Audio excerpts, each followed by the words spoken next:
আসসালামু আলাইকুম ভিউয়ার্স, কেমন আছেন সবাই? আজকে আপনাদেরকে দেখাবো কিভাবে এরকম একটা সুন্দর লোট্টা শুটকির ভর্তা বানানো যায়। এই লোট্টা শুটকির ভর্তাটা খেতে যেমনই সুস্বাদু তেমনই মজাদার এবং গন্ধহীন। আসসালামু আলাইকুম ভিউয়ার্স, কেমন আছেন সবাই? আজকে আপনাদেরকে দেখাবো কিভাবে এরকম একটা সুন্দর লোট্টা শুটকির ভর্তা বানানো যায়। এই লোট্টা শুটকির ভর্তাটা খেতে যেমনই সুস্বাদু তেমনই মজাদার এবং গন্ধহীন। এরকম একটা সুন্দর মজাদার সুস্বাদু এবং গন্ধহীন লোট্টা শুটকি ভর্তা বানানোর জন্য আমাদের যা যা প্রয়োজন উপকরণ সেগুলো আপনাদেরকে এই ভিডিওতে দেখাবো। চলে আসছি আমরা 1 মিনিট পর। আগে থেকেই ভেজে রাখা লোট্টা শুটকি সুন্দর করে পেস্ট করে নিয়েছি শিলপাটায় বেটে। এরপর আগে থেকে দিয়ে দিয়েছি পেঁয়াজ কুচি এবং কাঁচামরিচ কুচি দিয়ে দিচ্ছি আমরা আগে থেকে পেস্ট করা লোট্টা শুটকির পেস্ট।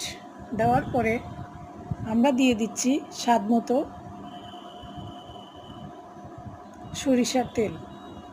এই সরিষার তেল দেওয়ার পরে লোট্টা শুটকির ভুনাটা মজা দ্বিগুণ পরিমাণ বেড়ে যাবে। এ পর্যায়ে আমরা তেলটা দেওয়ার পরে সুন্দর করে দেখেন কিভাবে লোট্টা শুটকিটা ভুনা ভুনা হচ্ছে এবং এ পর্যায়ে আমরা চামচ দিয়ে লোট্টা শুটকিতে ভালো করে নেড়ে চেড়ে উপর নিচে সুন্দর করে নেড়ে চেড়ে নিব, যাতে করে কড়াইয়ের সঙ্গে লোট্টা শুটকির ভর্তাটা লেগে না যায়। এভাবে করে বারবার নাড়তে নাড়তে এক পর্যায়ে লোট্টা শুটকিটা যখন ভাজা ভাজা হয়ে আসবে তখন আমরা দিয়ে দিব পরিমাণ মতো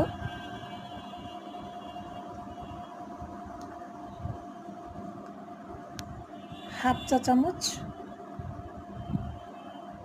হলুদ গুঁড়ো। দেওয়ার পরে